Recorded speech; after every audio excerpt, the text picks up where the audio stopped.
June 1816. The fields should be green. Children should be laughing under bright summer skies. But, instead, it begins to snow.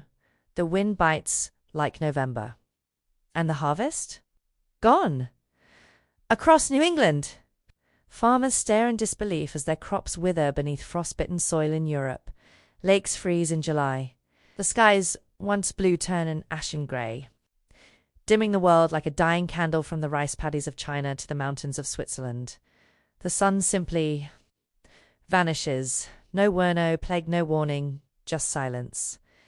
And cold, and behind it all, a force no one could see, a cloud, born from fire, shaped by death, and carried by winds that stitched devastation into the sky. 1 year earlier, on the other side of the world, a volcano named Tambora had exploded with such fury. It was heard nearly 2,000 kilometers away, the loudest sound ever recorded by human ears. But it wasn't the sound that changed history, it was the silence that followed. In that silence came starvation, revolution, disease, and monsters born in candlelight. This is the story of the year the earth forgot how to breathe warmth.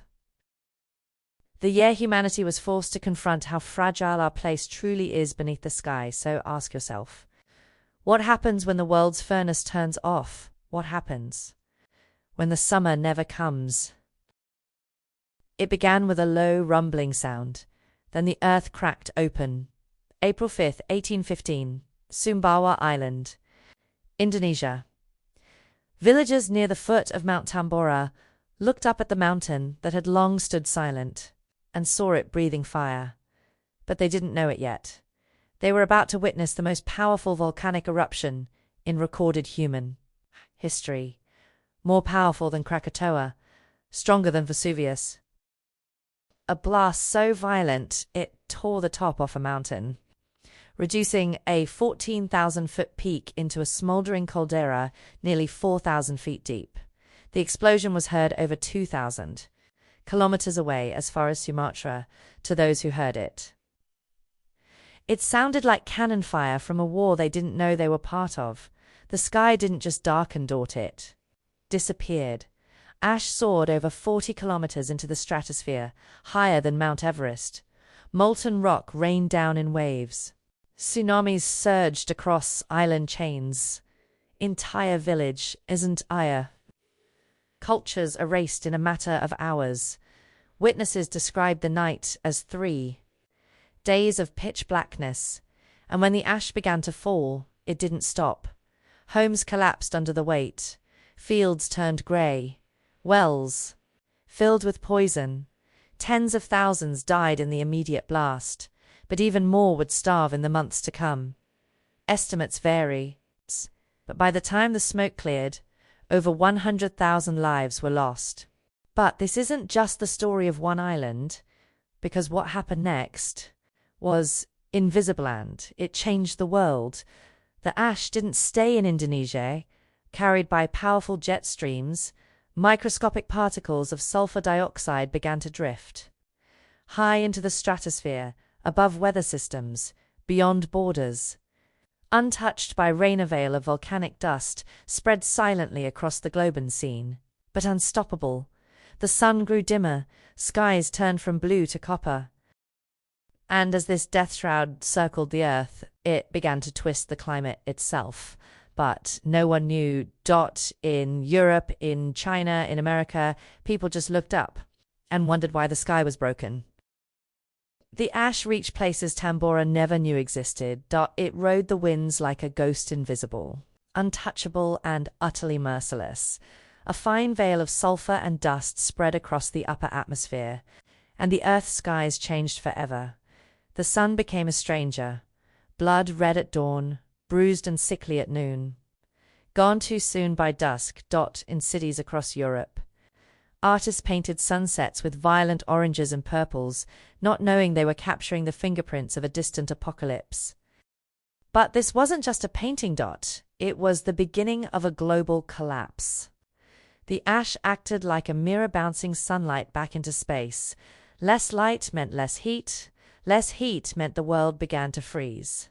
In the middle of summer, China's rice crops failed in the south. Monsoons failed in India, causing a cholera outbreak that would kill millions in the United States. New England farmers awoke to snow. In June, frost covered crops in July, rivers froze in August. Witnesses wrote of birds falling dead from the sky. Unable to find food, families huddled together. Burning furniture to survive nights that felt like January, Massachusetts. Diarist wrote, "Ice formed half an inch thick. It cracked like glass under our boots in the middle of July across Europe." Grain prices tripled, peasants ate moss and boiled weeds. In Hungary, the sky rained brown snow. In Germany, families baked bread with sawdust. Livestock starved, children starved, entire communities turned to begging. To crime, to madness. In Switzerland, Mary Shelley sat inside with friends, watching the storm lash the windows, unable to enjoy the outdoors of their alpine retreat.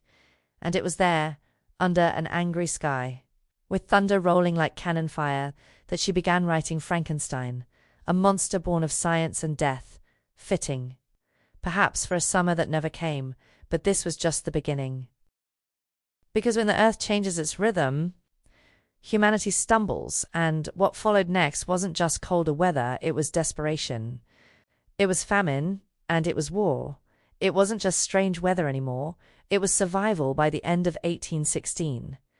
The beautiful cities of Europe and the young towns of America were no longer wondering why the sun had dimmed.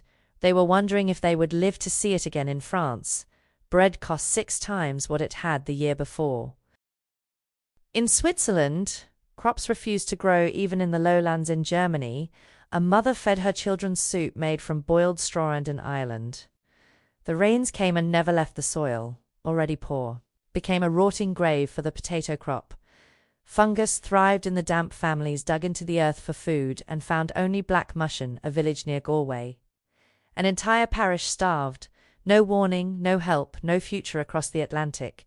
New England fared no better. Farmers walked out into snow-covered fields in July.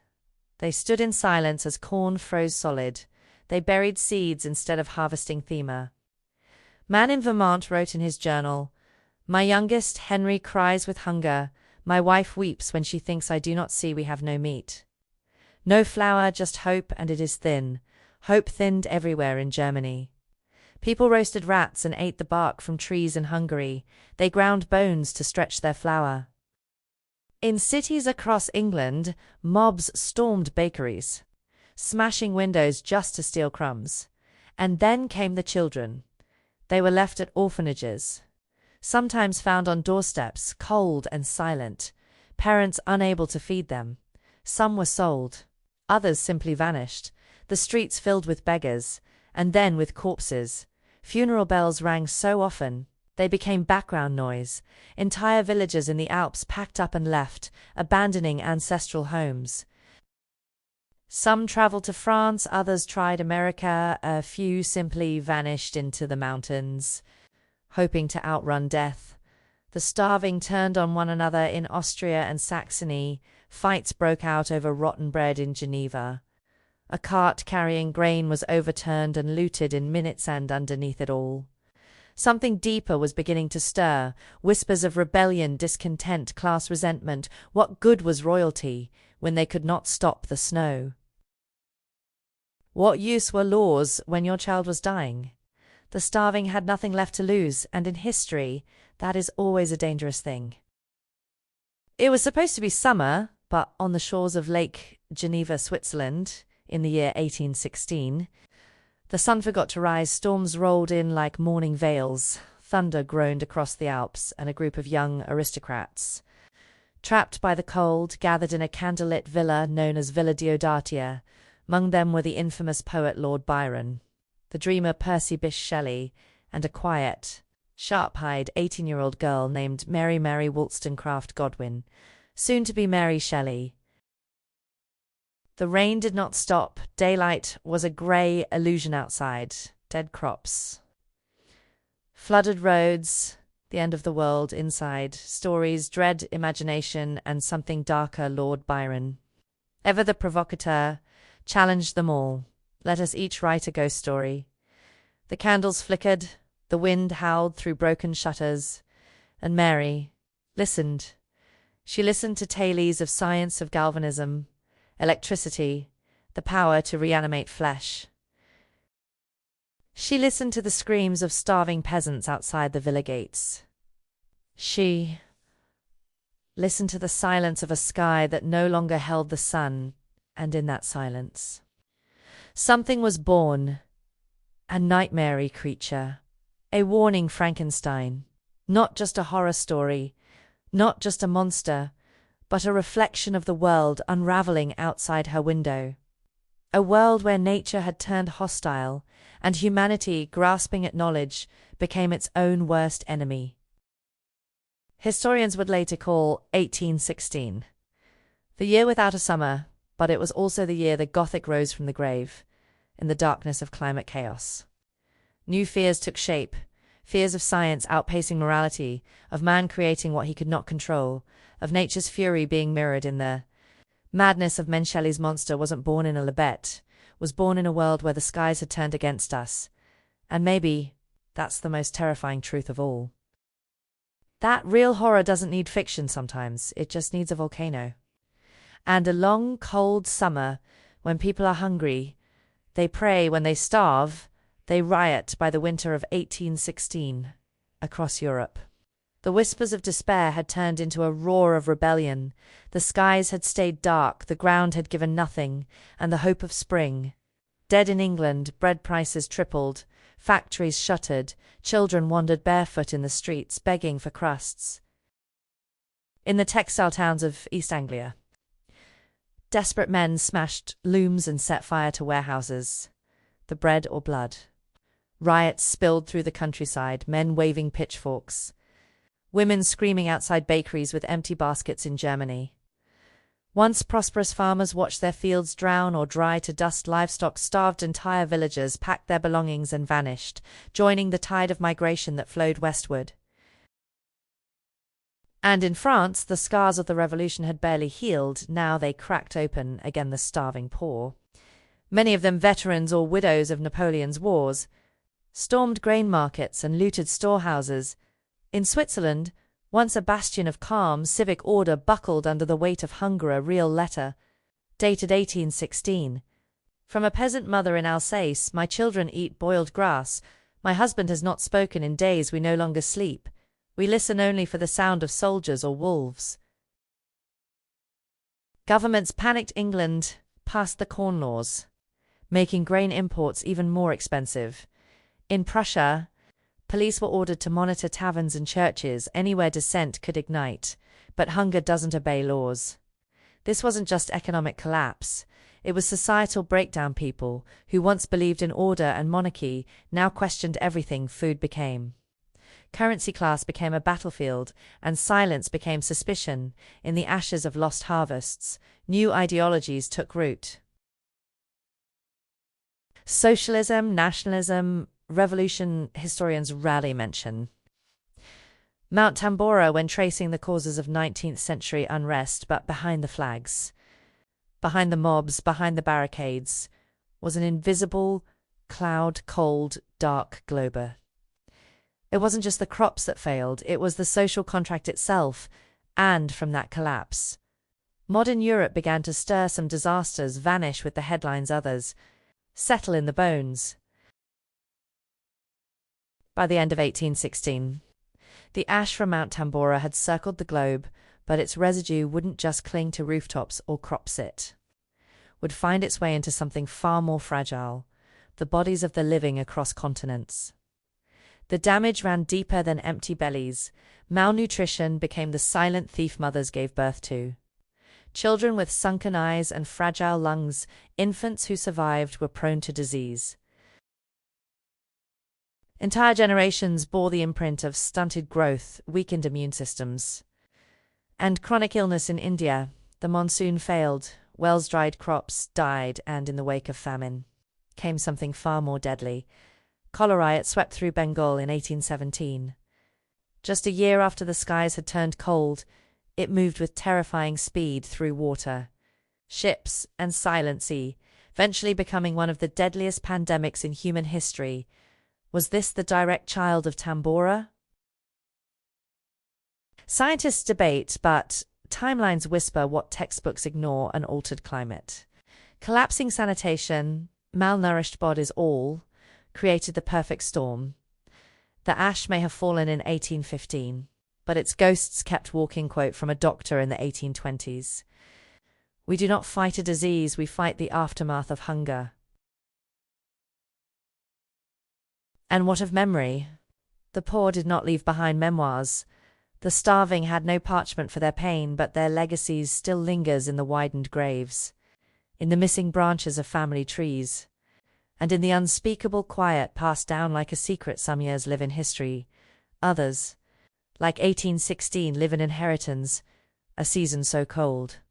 It never truly left in 1816, no one saw it coming, no alerts, no warnings, just silence. Then snow in June. But today we have satellites, we have sensors, we have science, and yet we are no more immune to ash. Modern volcanologists confirm what history whispers through hunger and ruin. Tambora was a preview of what a single event, a sudden eruption, can do to a planet balanced on warmth and routine. If Tambora erupted today, satellites would map the plume in real time, governments would brief the world, airlines would reroute, headlines would scream, and yet billions could still go hungry, crops would fail under a veiled sky. Supply chains, already stretched thin, would snap, markets would crash, borders would close. It wouldn't take long for the cold to turn political.